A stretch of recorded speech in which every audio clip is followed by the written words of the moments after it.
Saudara sekalian, Yusuf dalam kehidupan yang penuh lika-liku itu dia bertahan di tengah proses. Rencana besar Tuhan itu sudah dinyatakan kepada Yusuf lewat mimpi yang diterimanya. Tadi pagi saya membahas itu. Sebuah mimpi yang aneh. Dan itu bukan mimpi Yusuf, Bapak Ibu. Saya tulis catatan saya ini dalam tanda kutip, itu mimpinya Tuhan yang ditanam dalam kehidupan Yusuf. Bagaikan benih yang ditanam dalam kehidupan Yusuf. Sebuah mimpi yang aneh, sebuah mimpi yang unik. Bahkan tadi pagi saya sampaikan, sebuah mimpi yang dimengerti, bisa dimengerti, tapi nggak bisa diterima. Sampai saudara-saudara berkata, bagaimana berkas-berkas kami menyembah berkas? Artinya mereka ngerti arti mimpi itu, tapi mereka nggak bisa menerima. Mimpi yang kedua, matahari bulan 11 minta sujud menyembah dia. Ketika cerita itu, mimpi itu diceritakan kepada bapaknya, bapaknya berkata, masakan aku, ayahmu dan ibumu serta saudara-saudaramu menyembah engkau? Ngerti Bapak Ibu? Itu mimpi bisa dimengerti, tapi nggak bisa diterima. Kadang-kadang dalam hidup kita, Bapak Ibu, kita ngerti kehendak Tuhan itu baik. Rencana Tuhan itu indah. Terlebih di akhir zaman itu penyingkapan firman Tuhan itu luar biasa. Kita tahu, kita ngerti rencana Tuhan itu indah dalam hidup saya. Tetapi kadang-kala rencana Tuhan itu nggak bisa kita terima. Beda dengan mimpi Firaun. 7 lembu kurus dan 7 lembu gemuk. 7 lembu kurus memakan 7 lembu gemuk. Lalu 7 lembu kurus itu tetap menjadi kurus. Oleh karena itu Firaun bertanya, apa artinya? Dia nggak mengerti. Tapi beda dengan mimpi Yusuf. Dia mengerti, bisa dimengerti, tetapi nggak bisa diterima. Ini problem tersendiri buat hidup kita, Bapak Ibu Saudara sekalian. Kadang-kadang rencana Tuhan itu kita ngerti, tapi jalan-jalan Tuhan itu nggak bisa kita terima dan terbuktikan. Kisah berikutnya, peristiwa berikutnya, Yusuf dijual. Bapak Ibu Saudara sekalian, cerita kehidupan Yusuf dalam mengalami kegenapan janji Tuhan itu melewati proses yang tidak mudah. Ngerti sih, saudara sekalian, tapi nggak bisa diterima. Dia harus dibuang, dipenjara, dilupakan. Itu yang harus dihadapi. Yusuf masuk ke Mesir bukan sebagai seorang bangsawan yang luar biasa. Ingat Bapak Ibu, jubah yang dia pakai itu jubah maha indah, warna-warni. Kebiasaan orang saat itu, jubah masyarakat pada umumnya itu warnanya coklat. Kalau seseorang memakai baju yang jubah warna-warni, berarti dia itu orang hebat yang disayang, dihormati, dihargai. Itu jubah yang dipakai oleh Yusuf. Tetapi ketika dia masuk ke Mesir, dia bukan sebagai orang yang dihargai, bukan sebagai orang yang dihormati. Dia jadi budak. Sebuah kondisi yang kontradiktif antara mimpi Tuhan yang ditanam dalam kehidupan Yusuf dengan kenyataan ekspektasi yang terjadi. Berapa banyak Bapak Ibu Saudara sementara kita duduk seperti ini beribadah, kita ini bertanya, sampai kapan Tuhan aku harus menunggu janji? Kok sepertinya di luar harapan? Kenyataan hidupnya kok begitu berbeda. Pertanyaan itulah yang muncul dalam pikiran saya ketika saya buta. Tidak ada harapan. Saya sudah bilang sama istri sama anak saya, seluruh pelayanan saya cancel semua. Tahun 2017 22. Saya cancel pelayanan setahun. Kenapa? Karena betul-betul saya nggak bisa melihat. Terlebih 2 dokter, 1 profesor sudah berkata, darah di mata Bapak kalau dalam 3 bulan nggak diambil, nggak dioperasi, Bapak nggak akan bisa sembuh sempurna. Itu akan tetap ada bercak-bercak. Jadi Bapak nggak akan bisa melihat dengan jelas. Dan saya sudah melewati itu. Juni mau rencana operasi, batal. Rencana operasi di Dr. Suto. Gak jadi Bapak. Kenapa? Karena tensi saya gak turun-turun. Sudah diupayakan, saya minum obat tensi itu 3 macam Bapak Ibu. Pagi sendiri, siang sendiri, malam sendiri. Dan obatnya itu besar-besar. Salah satunya ada adalan di sana. Supaya tensi itu turun. Karena dokter yang menangani saya, kebetulan ini dokter yang cukup dekat dengan saya, namanya Dokter Dewanto, saudara-saudara. Sangat-sangat dekat. Dia anak Tuhan juga. Dia berkata, ayo Pak Denny, kita berusaha nih supaya tensi Bapak turun. Saya cerita sama beliau. Karena memang sudah efek dari COVID ini. Kalau Pak Denny waktu itu, ketika saya kena COVID, beliau yang menangani juga. Kalau Pak Denny saya nggak beri obat pengencer darah, lain ceritanya. Nah, efek dari pengencer darah itu seperti ini. Tensi saya jadi tinggi luar biasa. Bapak Ibu Saudara sekalian, 185, 190, bawahnya 105, 110. Gak pernah saya ngalami seperti itu. Jadi karena tensi tinggi, ini pecah Bapak Ibu. Pembuluh darah di mata ini 22 pecah. Kalau ada orang yang kena stroke itu berarti pembuluh darah yang di otak yang pecah. Kalau saya yang di mata pecah. Oleh karena itu dicoba saudara, ayo kita upayakan. Terus dipantau sama beliau. Tensi saya ini turun apa enggak? Puji Tuhan turun. Tapi baru turun, besok naik lagi. Bangun tidur dan naik lagi. Kalau sudah naik 180, saya sudah dengar saudara. Itu suara itu saya bisa tangkap. Tas. Saya nggak bisa lagi melihat, saya nggak bisa lagi jalan. Nanti kalau saya naik panggung khotbah, saya bisa terjatuh karena nggak melihat. Oleh karena itu saya bilang sama istri sama anak saya, udah ini kelihatannya Tuhan mau pensiun Papa ini. Udah dibatalin semua jadwal. Sudah saya cuma pelayanan Zoom saja. Kami punya pelayanan Zoom, sudah online. Ibadah setiap pagi, doa pagi dari jam 3 sampai setengah 6 setiap pagi, kecuali hari Minggu. Dan ibadah setiap malam dari jam 7 sampai jam 8. Space ini aja lah, kalau di online kan saya cuma tinggal duduk di depan laptop, jemaat sudah kelihatan, begitu aja. Dan saya berkata mungkin ini sudah jauh, bicara kesembuhan jauh deh, karena nggak mungkin. Bulan Juli saya ketemu dengan teman yang berkata begini, Koden, ada klinik mata Nusantara di Jakarta, mau saya daftarkan. Saya cuma berkata, iya. Didaftarkan, dapatnya November. Terus saya ini sudah bulan Maret, April, Mei, Juni. Kan nggak boleh lebih dari 3 bulan. Dari Maret ini November.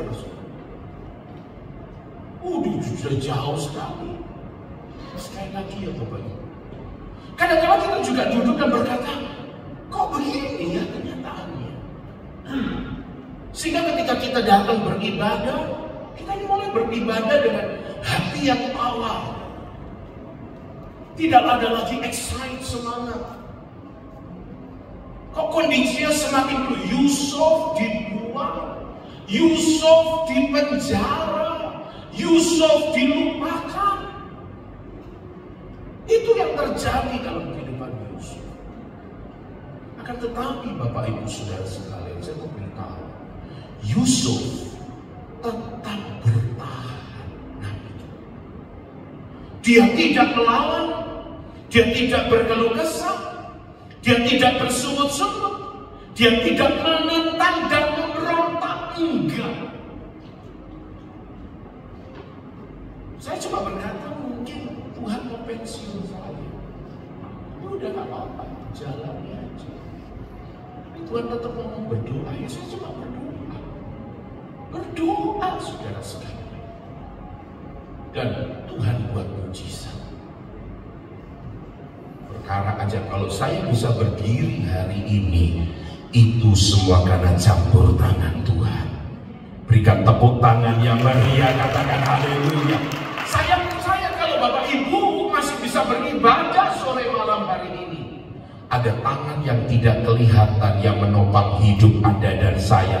Itulah tangan Tuhan. Yang percaya lambaikan tangan saudara dan berikan tepuk tangan yang meriah buat Tuhan kita. Kok bisa Yusuf bertahan? Di tengah proses yang gak baik, yang gak enak, dia tetap bertahan. Saya selidiki saudara, semuanya itu bersumber dari hati. Hati yang tabah, hati yang takut akan Tuhan, dan Tuhan buktikan penyertaannya terhadap Yusuf.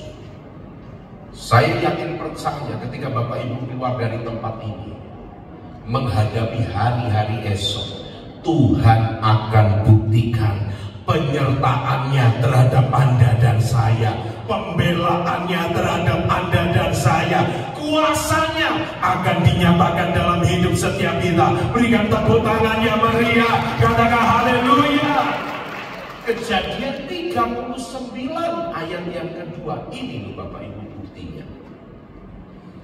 Kejadian 39 ayat yang kedua dikatakan, tetapi Tuhan menyertai Yusuf sehingga ia menjadi seorang yang selalu berhasil. Bukan kadang-kadang, kadang-kadang berhasil. Tetapi Alkitab berkata selalu berhasil. Kata kuncinya adalah Tuhan yang menyertai. Kalau Tuhan menyertai hidup kita, Dia bisa ubah segalanya. Loh, ada yang amin. Yang buruk jadi indah, yang tadinya kita kalah menjadi menang. Kenapa? Karena Dia Tuhan pembuat terobosan dalam hidup setiap kita. Berikan tepuk tangan yang meriah. Selalu berhasil. Yuk semua katakan 2, 3. Selalu. Iya. Dalam pekerjaannya. Maka tinggallah ia di rumah tuannya orang Mesir. Selalu berhasil. Semua sumbernya dari hati yang tabah. Ada sebuah pepatah yang berkata, dalamnya laut bisa diduga, tapi dalamnya hati siapa yang tahu? Menurut kita semua, apakah yang harus kita jaga dalam hidup ini? Ada orang yang mengatakan pikiranlah yang harus kita jaga, Pak Den. Tetapi ada orang lain yang mengatakan harta. Tetapi ada yang berkata kesehatan yang harus kita jaga.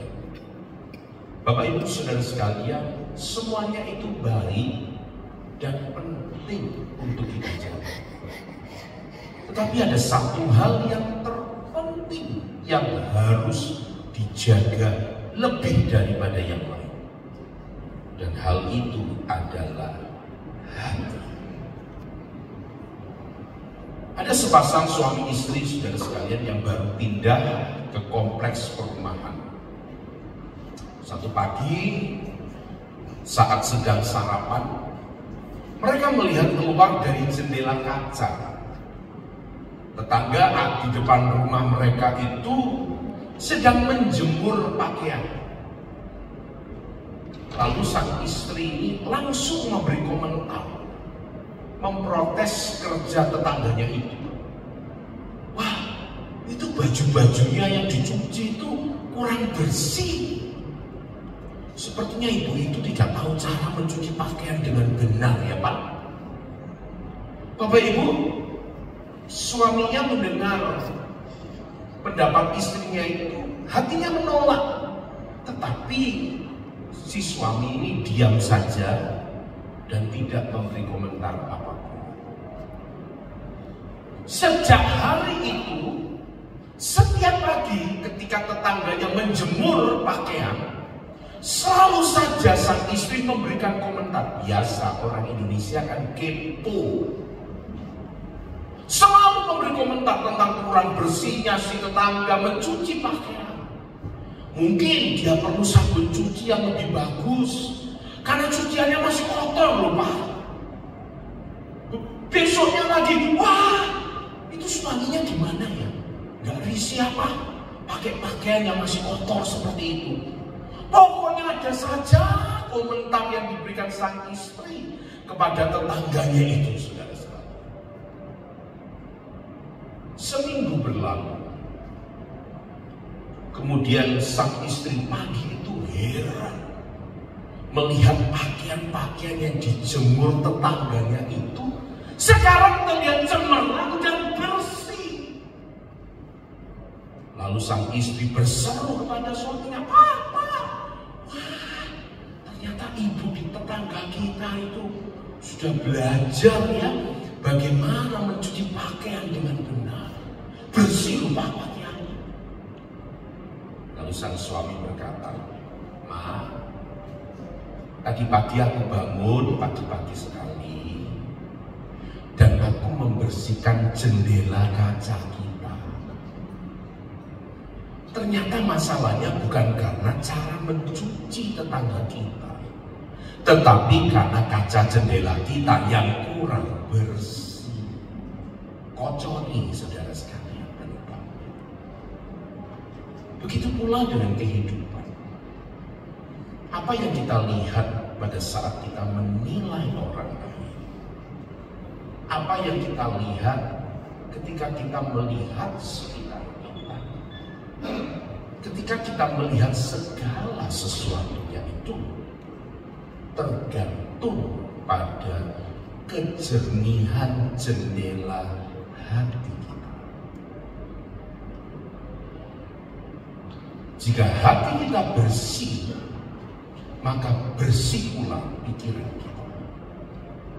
Jika pikiran kita bersih, maka bersih pula kata-kata kita. Dan jika kata-kata kita bersih, maka bersih pula perbuatan kita. Kesemuanya bersumber dari hati. Hati adalah salah satu bagian kecil dari organ tubuh manusia yang punya peranan penting dalam kehidupan kita. Hati adalah kontrol utama pada diri kita manusia. Baik buruknya seseorang dapat ditentukan oleh hati. Oleh sebab itu, jagalah hatimu baik-baik, sebab hatimu itu menentukan jalan hidupmu. Seperti firman Tuhan dalam kitab Amsal 4 ayat 23, ayat yang sering kali kita dengar, yang berkata, "Jagalah hatimu dengan segala kewaspadaan, karena dari situlah terpancar kehidupan." Dalam terjemahan lain berkata begini, "Jagalah hatimu baik-baik," terjemahan lain, "sebab hatimu menentukan jalan hidup." Saya ketemukan terjemahan dalam The Message yang berkata begini, "Tetap waspada, awasi hatimu, disitulah kehidupan dimulai." Saya ketemukan dalam terjemahan NIV yang berkata begini, "Di atas segalanya, di atas segalanya, jagalah hatimu, karena semua yang kamu lakukan mengalir darinya. Jadi jelas Bapak Ibu Saudara sekalian, ada hubungan antara hati dan jalan kehidupan. Wycliffe dalam bukunya berkata begini, kalimat yang berkata jagalah hati. Wycliffe dalam penafsirannya berkata begini, itu bicara tentang akal budi yang seharusnya berusaha menampilkan tingkah laku yang benar. Sekali lagi ya, Wycliffe dalam bukunya berkata, kalimat yang berkata jagalah hatimu itu bicara tentang akal budi yang seharusnya berusaha, ada usaha, ada upaya menampilkan tingkah laku yang benar dan sesuai dengan kebenaran firman Tuhan. Sedangkan kalimat dari situlah terpancar kehidupan. Kata dari situlah, Wycliffe berkata, dari segi tata bahasa itu bisa berarti dari dalam hati. Dari situlah, dari dalam hati. Tetapi Wycliffe berkata, yang lebih mungkin adalah dari tindakan kita menjaga hati dengan bijaksana muncul kehidupan. Jadi ada upaya, ada usaha, ada tindakan menjaga hati, nggak dibiarkan. Banyak orang berkata bahwa pikiran manusia yang menentukan jalan hidupnya. Akan tetapi Bapak Ibu Saudara sekalian, firman Tuhan berkata bahwa hatilah yang menentukan, bukan pikiran manusia.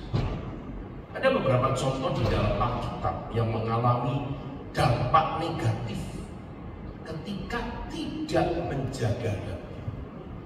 Tidak ada tindakan bijaksana menjaga hati. Satu, Hawa memakan buah pohon yang telah dilarang Tuhan karena hatinya tertarik pada buah pohon itu. Kejadian pasal 3 ayat yang ke-6 catat itu. 2, Kain panas hati sehingga membunuh adiknya Habel. Kejadian 4 ayat yang ke-6. 3, Saul menjadi panas hati terhadap Daud sehingga dia berusaha untuk membunuhnya. Tidak ada tindakan yang bijaksana menjaga hati, muncul dalam perbuatan mau bunuh Daud. 1 Samuel 18 ayat 7 dan 8. Haman panas hati ketika Mordekai tidak memberi rasa hormat kepadanya. Kitab Ester pasal 3 ayat yang ke-5 mencatat itu. Bapak Ibu Saudara sekalian, Tuhan tidak berkenan kepada mereka yang memiliki hati yang panas, hati yang iri, hati yang menyimpan dendam, hati yang tidak lurus. Orang yang hatinya tidak lurus akan kehilangan berkat dan kesempatan dari Tuhan. Saya mau tanya, siapa yang rindu hidupnya selalu diberkati Tuhan? Lambaikan tangan saudara. Yang rindu Tuhan memberkati kita, lambaikan tanganmu, katakan haleluya. Jagalah hati. Sebaliknya orang yang hatinya lurus itu pasti dikasihi Tuhan. Tuhan itu memberikan kasih karunia-Nya kepada orang-orang yang berhati lurus. Saul ditolak Tuhan dan Daud dipilih Tuhan karena Tuhan mendapati Daud memiliki hati yang lurus. Dalam kitab Yesaya pasal 26 ayat 7 dikatakan jejak orang benar adalah lurus sebab engkau yang merintis jalan lurus baginya. Dalam kisah peristiwa tentang Yusuf, kita lihat kehidupan Yusuf. Dia tetap lurus sekalipun kondisinya sangat bertentangan. Kenyataan hidupnya begitu berbeda. Dia nggak berontak, dia nggak melawan Tuhan. Ada besar kemungkinan, ada kansnya untuk bisa dia keluar dari rencana Tuhan. Dia sendiri. Gak ada orang yang bersama dia, sanak saudaranya gak ada, dia sendiri di Mesir. Disitulah integritasnya terbukti. Integritas itu adalah orang-orang yang tetap taat kepada hukum sekalipun gak ada orang lain.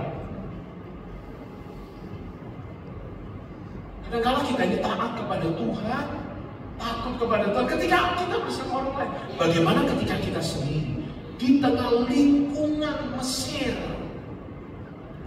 dengan adat budaya, cara hidup yang berbeda, tapi Yusuf tetap bertahan. Dia tahu Tuhan menyertai hidupnya, bahkan dia merubah etos kerjanya. Gak sembarangan. Buktinya apa? Dia sekalipun jadi budak, dia budak yang terbaik. Sekalipun kemungkinannya Potifar untuk bisa melirik dia itu kecil peluangnya. Tadi pagi saya sampaikan. Tapi karena etos kerjanya itu bagus, Tuhan bekerja dalam hidupnya. Potifar melihat. Bahkan ketika dia difitnah, dia dipenjara, dia jadi narapidana yang terbaik. Etos kerjanya. Hari ini kalau Bapak Ibu mau mengalami keberhasilan, ubah juga etos kerja. Jadilah orang-orang yang terbaik di tengah profesi masing-masing. Setuju, katakan amin. Yusuf tetap lurus, dan itu dibuktikan. Dia bisa dipercaya di dalam rumah Potifar. Satu kali godaan datang, Kejadian 39 ayat 10. Walaupun dari hari ke hari perempuan itu membujuk Yusuf, Yusuf tidak mendengarkan bujukannya itu untuk tidur di sisinya dan bersekutu dengan dia. Gak ada orang lagi.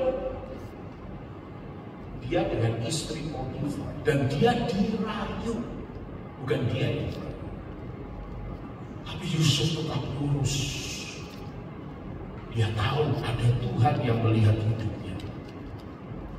Yusuf tetap lurus. Dan itulah kunci yang membuat dia bertahan di tengah proses. Hasilnya apa? Difitnah. Tidak ada kesempatan membela diri. Ini yang dihadapi Potifar, ini penguasa, pengawal istana raja, orang hebat. Gak ada kesempatan untuk membela diri. Tapi Yusuf bisa bertahan. Kenapa? Hatinya. Tuhan mau pesan Tuhan buat kita semua, buat jemaat yang di sore, keluarga besar GUPDI yang sore. Tuhan mau kita semua bertahan di tengah proses. Lalu bagaimana caranya untuk menjaga hati agar hati ini tetap kondusif, tetap lurus, tetap tabah, dan memancarkan kehidupan yang positif. Yang pertama, Bapak Ibu, membawa hati kita kepada Tuhan melalui doa. Karena Tuhanlah yang menguji hati. Mazmur 17 ayat ketiga mencatat itu. Dan Tuhanlah melihat hati kita. Berulang-ulang saya selalu berkata, tingkatkan jam doa saudara. Doa itu urusan pribadi. Doa itu juga bicara, bukan hanya nafas kehidupan, tapi doa itu juga memberikan arti. Kita yang terbatas membutuhkan Dia yang tidak terbatas. Bagaimana dengan jam doa kita? Masing-masing kita yang menjawab. Sekali lagi, doa juga menggambarkan kita yang terbatas membutuhkan Dia yang tidak terbatas. Yang kedua, saudara sekalian, belajar kepada firman Tuhan. Sebab firman Tuhan adalah sarana yang paling efektif dan yang dapat mendeteksi hati manusia. Oleh sebab itu, bacalah firman Tuhan setiap hari. Tadi pagi saya sampaikan, kalau langkah kecil tapi itu di jalur yang benar kita kerjakan, maka akan menghasilkan langkah-langkah yang besar. Langkah kecil, mulailah sekarang, kembali lagi, tekun baca firman. Ada seorang pengusaha yang ngomong sama saya, Koden, saya itu aneh. Kenapa Pak? Kok aneh? Yang lain berkata sepi. Saya enggak. Saya itu enggak. Tuhan terus berkati saya. Ada saja. Begitu saja. Lalu istrinya, saya berkata gini, ini pasti ada rahasianya ini. Ayo, apa rahasianya? Isinya berkata, ya ini loh dia. Ya pagi ini suamiku ini. Tiap pagi sekali mau udah bangun, berdoa, baca Alkitab. Pokoknya dia baca. Pokoknya sekali-sekali nggak baca gitu loh. Istrinya itu menggoda. Gak bisa mah. Dia berkata, gak bisa mah. Kok aku harus baca setahun itu Bapak Ibu. Dia bisa selesaikan Alkitab Kejadian sampai Wahyu 2 kali. Oh, ini kunci. Ketika saya kuliah kembali ketemu dengan Dr. Philip dari Amerika, dia mengajarkan format yang sederhana. 3-1-2. Jika Bapak Ibu pakai format itu dalam setahun bisa selesai. Tapi kalau mau diperbanyak boleh. 3-1-2. Apa itu? Pagi hari perjanjian lama 3 pasal. Siang hari mulai dari kitab Mazmur 1 pasal. Dan malam hari kita akhiri sebelum tidur dengan perjanjian baru 2 pasal. 3-1-2. Tapi kalau mau diperbanyak silakan. Tapi ini kuncinya. Baca Alkitab. Renungkan firman Tuhan. Sebab firman Tuhan adalah sarana yang paling efektif dan yang bisa mendeteksi hati kita. 3.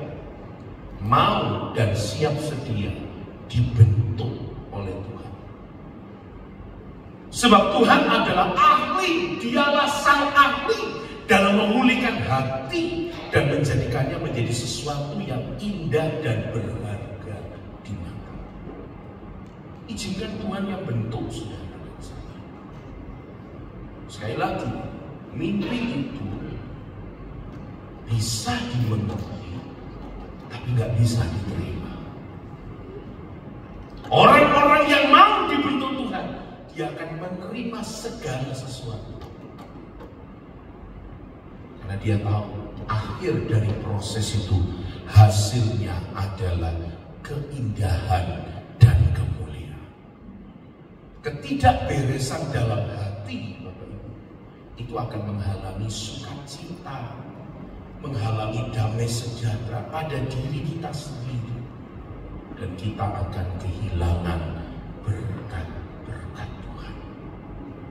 Lihat pelajaran hari ini, bertahan di tengah proses, jaga hati, tingkatkan jam doa dan pembacaan firman Tuhan. Izinkan Tuhan membentuk dengan hati yang tabah, teguh, kuat, penuh keyakinan. Tuhan pasti membuat mujizat. Tuhan pasti membuka jalan. Tuhan pasti membuat terobosan. Dan itu terjadi dalam hidup Yusuf. Dalam sekejap, mimpi juru minuman dan juru roti yang dipenjara, Yusuf artikan, dan terjadi. Juru roti digantung, juru minuman kembali ke kedudukannya. Tapi sebelum kembali dia berkata begini, kalau kamu sudah kembali, ingatlah aku. Karena berat loh di liang tutupan. Yusuf itu ada di liang tutupan, Berat Bapak Ibu. Iya, proses itu berat. Saya ketika mengalami kebutaan itu proses itu berat. Saya kemana-mana kalau sama istri saya itu gandengan terus. Sampai orang bilang, wih kok dia mesra sama istrinya. Bukan mesra, karena gak bisa lihat ini. Kalau ndak nabrak ini, waktu itu sudah. Begitu berat, susah hati saya.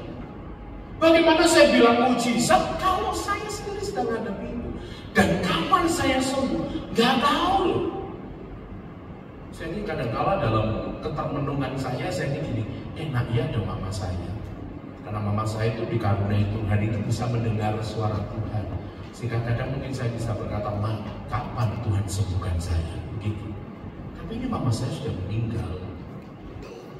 Dan saya nggak tahu kapan Tuhan sembuhkan saya. Tapi sudah kelihatan ketika saya bertahan, tetap fokus kepada Tuhan. Operasinya berjalan dengan baik. Bahkan dokternya berkata pada saya begini, saya nggak menduga loh, Bapak ini bisa melihat.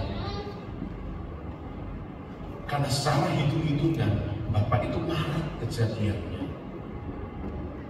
Dan ini dioperasinya tanggal 2 Desember. Saya nggak yakin Bapak bisa sembuh. Tapi saya bisa melihat. Oke Pak, saya beri waktu 1 bulan ya untuk yang kanan. Karena dua-dua Bapak. Yang kanan ini operasinya 2 kali. 2 kali operasi. Ganti lensa dan di laser. Yang kiri sudah di laser 1000 tembakan. 1000 tembakan. Oleh karena itu kalau malam saya masih gak berani nyupir misalnya. Tapi kalau siang saya nyupir. Kemarin dari Surabaya ke Lumajang saya nyupir. Tapi kalau malam saya takut dengan silaunya lampu. Karena 1000 tembakan. Urat-uratnya ini di laser semua supaya tidak pendarahan. Nah yang kanan itu 2 kali lipat. Otomatis biayanya 2 kali lipat, hampir 200. Duh, gimana Pak? Ah ya, saya pulang dulu aja. Saya pulang saudara dari Jakarta. Saya berkata kayak apa kok? Operasi kah? Gak habis, dari mana duit? Ini aja Tuhan tolong, ini bukan duit saya loh. Tuhan tolong berkati. Yang kanan gak usah lah. 200 yang penting sudah ada kiri, lumayan. Saya berkata begitu. Puji Tuhan. Sampai di rumah ya sudah. Saya cuma berdoa. Tuhan cuma berkata, hitung hari. Hitung hari. Apa tuh? Nggak ngerti Bapak Ibu. Cuma dikasih clue seperti itu. Hitung hari. Ya saya hitung. Hari pertama. Hari kedua. Saya hitung setiap hari Tuhan bilang suruh hitung. Tapi dia nggak ngomong gini. Nanti hari kesekian aku sembuhkan. Enggak. Hari ke-11 saya bangun, buta saya yang kanan, blek. Padahal dokter kasih waktu 1 bulan, blek. Saya bilang sama istri saya, ini aku kok nggak kelihatan, yang kanan udah buta ini, udah gelap sudah. Tapi tidak apa-apa ada yang kiri. Tapi saya kembali Tuhan cuma berkata, hitung hari. Hari ke-12, hari ke-14, hari ke-15, nggak tahu Bapak Ibu.